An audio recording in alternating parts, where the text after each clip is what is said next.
This episode will feature discussions about sexual abuse and assault and might not be suitable for all audiences.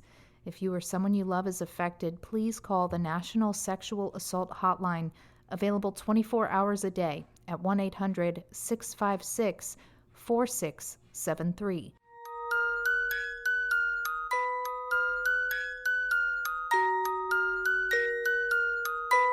I'm Megan Bowman. This is Low Barre.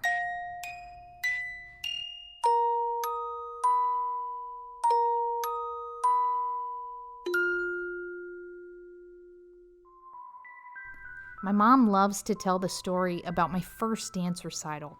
I did a tap dance to Peggy Lee's Hard-Hearted Hannah, a cover of Ella Fitzgerald's. The year was 1989.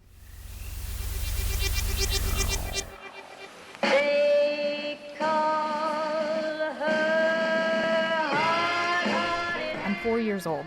So here's this group of 5 tiny dancers being completely swallowed up by this huge stage.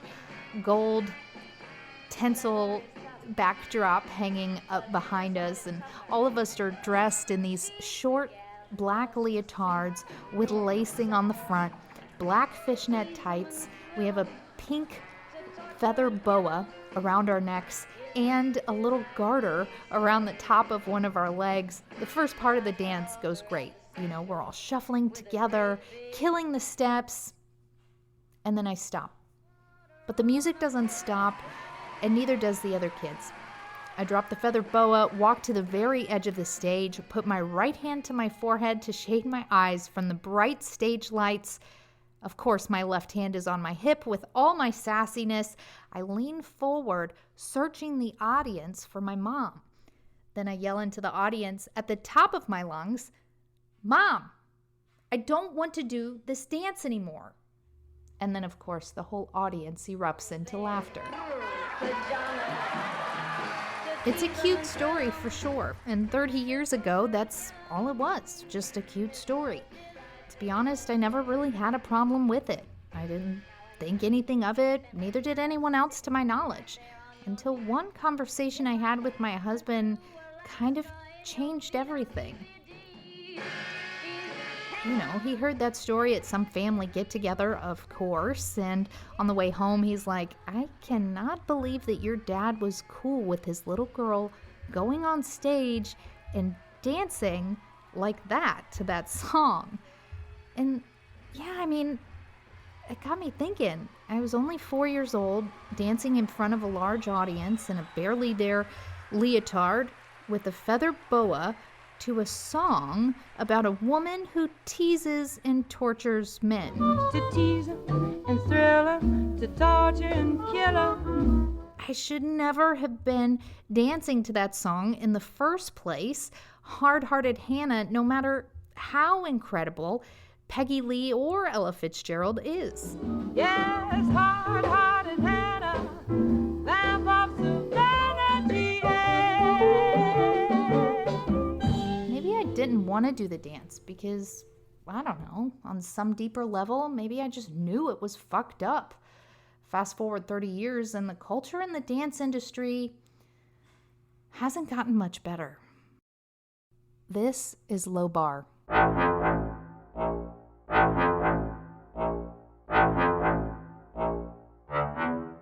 In each episode, we're going to talk about some of the things nobody wants to talk about. This is an insider's view of the misconduct, harassment, and scandals that continue to plague the dance industry.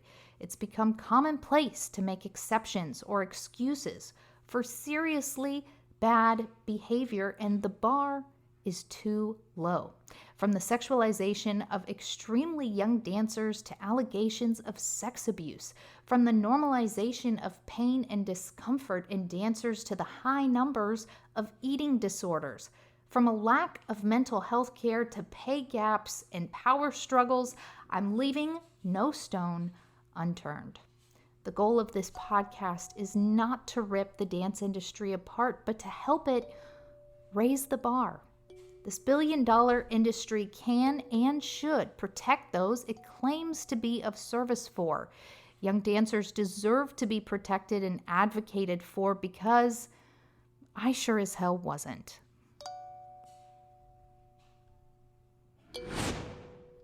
Dance studios are just a facet of the dance industry, but still a large one. In 2019 alone, the market size of the dance studio industry was $4.4 billion. So let me explain it to you like this. Today in the United States, there's over 89,000 dance studios. That is a lot, okay? For comparison, you know the store Starbucks, where we can tend to get a coffee if we like to. There's only 15,757 Starbucks in the US, and that's as of November 7th of this year. And to be quite honest with you, I feel like I see one of those on every corner. So if we've got just over 15,000 Starbucks, but almost 90,000 dance studios, that just tells you how huge the dance studio sector is. And honestly, it's where I've spent a majority of my career in, from beginning as a student at the age of 2 to just last year when I stepped away from teaching my weekly tap classes and leaving dance studios altogether. My first memory of a dance competition, I think I'm about age 5 at Huckter's Dance Caravan. I remember it being so late at night, and I had on these huge, gaudy, fake eyelashes that made my eyelids hurt so bad. My hair had been pulled back so tight into this single French braid, I swore I remember it felt like my hair was being ripped out. I fell asleep on the ballroom floor underneath my mom's chair during the awards ceremony while holding a Winnie the Pooh blanket that, yeah, I'll admit, I still have that blanket, and, sometimes I still use it, and I am not ashamed. But, for many dancers, they probably have similar memories. Late nights at award shows, and then early, butt crack of dawn, early mornings to have to compete. And many, but not all dance studios choose to participate in these, huge dance competitions. Some of them even offer cash prizes. But most of the time, dance studios really just get a trophy. Sometimes they get really big trophies. And at that particular dance competition, I remember that's when I realized I really wanted to compete because the top prize trophy was taller than me. But, most competitions nowadays offer a slate of convention classes, and those classes are usually taught by celebrity dance teachers. Maybe you've heard of Travis Wall. Second Emmy goes to Travis Wall! Now, conventions and competitions will travel city to city with the faculty, and what happens is they'll release these tour dates the year before. Then multiple dance studios, sometimes thousands of kids, will sign up and go to these events. I've seen parents who've had multiple kids dancing, and they walk away sometimes with a $20,000 competition bill. So it is a fact that these companies are bringing in cash hand over fist.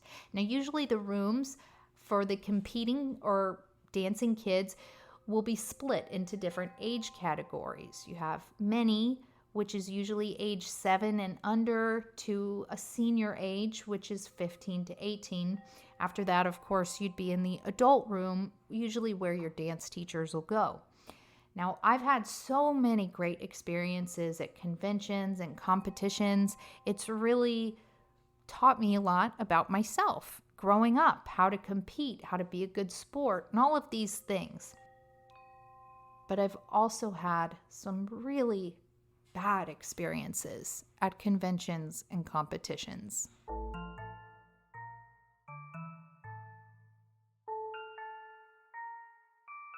Today, we're going to talk about the largest dance competition company in North America, Break the Floor Productions. To help me talk about the company, I've got Toronto-based investigative reporter Morgan Bocknek of The Star, who broke the story, joining me today. Hello. Hi, thank you so much for coming on Thank you for having me. being here. I'm so excited to talk to you. So, we're talking about Break the Floor. Let's just start at the very beginning. What did you initially find? Yeah. So what we found was that the largest dance convention company in North America, that dancers told us who went there over the past 20 years that this company bred a culture of sex and silence. Basically, some dancers told us that they were sexually assaulted, harassed, manipulated by the company's powerful founder and famous teachers and choreographers. Those are the primary findings of our investigation. The company's powerful founder that Morgan is talking about is Gil Stroming. Gil toured with this tap troupe called Tap Dogs in the 90s, which was like the tap version of Stomp, a really popular show in the early 2000s where they used the set to make music and they'd hit garbage can lids and things were going great. But then out of nowhere, Gil just stopped. He quit touring and dancing professionally, and he started Break the Floor. He was like 19 years old, I think. And I will say this, it was a very smart move financially for him because he banked. There was clearly an opening in the industry for his style of business model. Now, before Morgan tells us how she found out about this whole story, let me tell you a little about Break the Floor. In the early days, it began as a week-long intensive where you auditioned for these famous tap dancers, and then they would pick who to cast in their numbers for a performance at the end of the workshop that was usually held off-Broadway on an actual stage in Manhattan, New York. New York, it's a hell of a time. I mean, what? This is the greatest idea for any aspiring dancer. Really, I mean, it really is an incredible idea if you think about it. And, of course, you get to meet all these famous dancers and people who are working right now. And Gil knew this, and so he brought along his family and a lot of his tap dog buddies, mostly, if not completely, all men. Now, I know all of this because BTF, or Break the Floor, was one of the very first conventions or huge workshops like that I'd ever been to.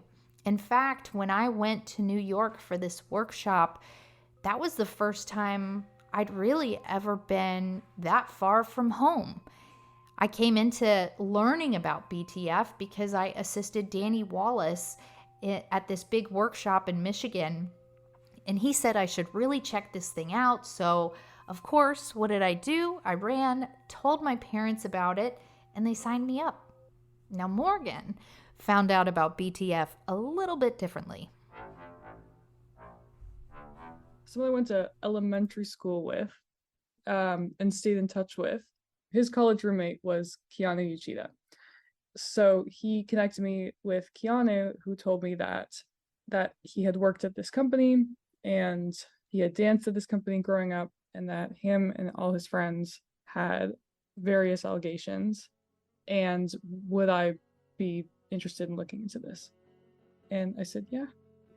It was a variety of claims.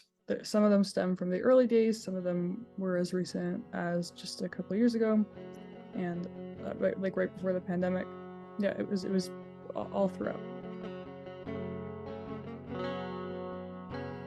Now, I knew about a lot of the stuff Morgan reported on in her story, in her article that came out April 20th. But even I was surprised when Morgan told me the sheer size and volume of students that comes through Break the Floor's doors every single year. In a given year, we found about 300,000 kids will come through Break the Floor's doors throughout all their conventions in one year. And it's kids, because that's usually who dances at dance studios. It's kids ranging from ages 5 to 18. Yeah. Kids and teens.